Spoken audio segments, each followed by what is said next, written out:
Fallout 219 here. I want to talk about rifles. Rifles are a tad bit different than pistols, but a lot more people enjoy shooting them because of the recoil on them. And I can see why, for the most part.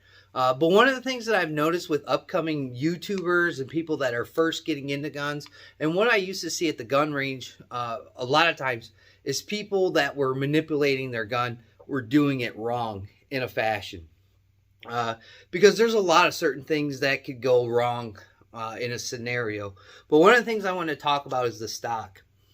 The stock is beneficial because you can shoulder it and you can control the firearm a lot better. So what I see a lot of new YouTubers and people that are new to guns that are, trying to make their way through gun culture is they have their AR down here in the cup of the shoulder here, and they're on the rifle like this. I always was trained 20 some odd years ago to have the gun up on my shoulder like this. That way my head is up and it's not down or leaning. And I think that's really beneficial. You should not have it cupped in this area. You should have it stick up a little bit because you're going to absorb some of that recoil anyway. So if you're up here, you're not having the gun down here and then you're tilting your head like this. Let's face it, anybody in a fight, man, you want to be here. You want to be here, up and engaging targets. You don't want to be quite down like this. Okay. Plus, it's going to be strenuous on your neck.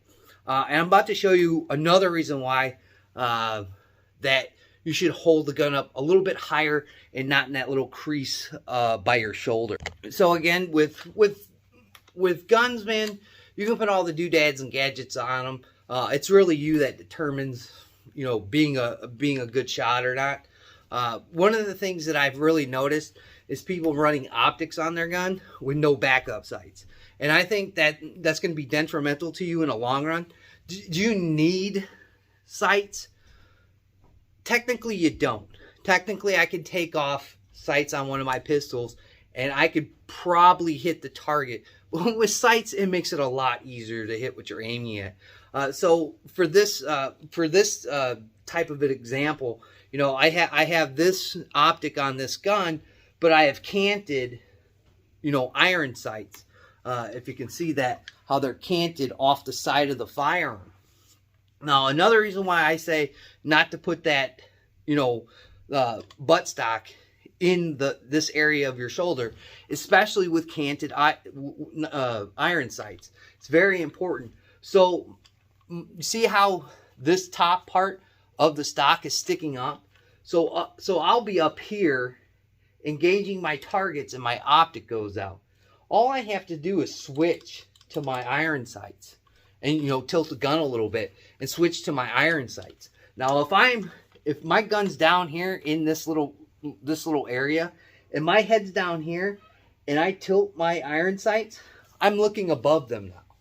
I'm looking above these canted sights. Now, it's not going to be like that for a regular setup of a pair of iron sights, but with the canted sights, you got to really take that into consideration of having your gun here and then switching it over to your iron sights here.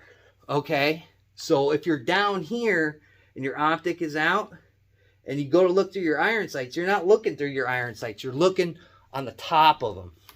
And that's why it's always important to keep the rifle in a pretty good upright position and keep your body in an upright position as well. So that's a little tip of the tricks that I've learned over the course of years and years of doing a bunch of training stuff and exercises in combat, is to keep the gun up above so you're not straining out your neck and you're absorbing the recoil.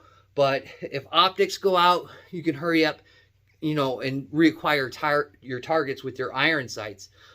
Some people have co-witnessing with your iron sights, which then you don't have to tilt it like mine. You just boom, boom, boom, and you continue engaging on whatever you're doing. So that's a little tip of the trick on your buttstock. You can try it out. So habits are hard to break. Trust me, I know that. But try that out once in a while when you go shooting, and try and keep that stock out of that, rotator cuff area, and keep it above your shoulder, so you're not down here trying to look through your optic. You're not tilting your head. You're up here and your head's up, your body's up, and you're in a good firm shooting position.